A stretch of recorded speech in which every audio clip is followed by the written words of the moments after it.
44 gün ərzində bizim şanlı silahlı qüvvələrimiz hər gün irəli gedirdi. Bir gün, bir addım geriyə atmamışdır. Böyük peşəkarlıq, rəşadət, qəhrəmanlıq və fədakarlıq göstərmişdir. Allah bütün şəhidlərimizə rəhmət eləsin. Biz bütün dünyaya güclü dövlət və müzəffər xalq kimi özümüzü göstərmişdik. Bunu döyüş meydanında sübut etmişdik. 44 gün ərzində döyüş meydanında 300-dən çox şəhər və kənd düşmənlərdən azad edildi.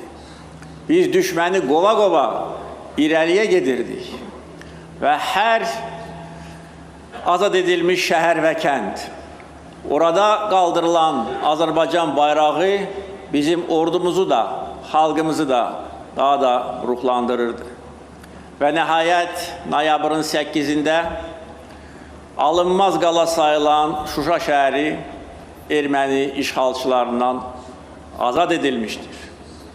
Bizim şanlı zəfər yürüyüşümüz 27 sentyabrdan 8 noyabra qədər uğurla davam edirdi. Dağlardan, çaylardan, dərələrdən keçərək, sıldırım qayalara dırmaşaraq biz şanlı zəfərə doğru gedirdik. Və Şuşanın düz 5 il bundan əvvəl azad edilməsi Ermənistan ordusunun belini qırdı və bundan sonra onlar təslim oldular.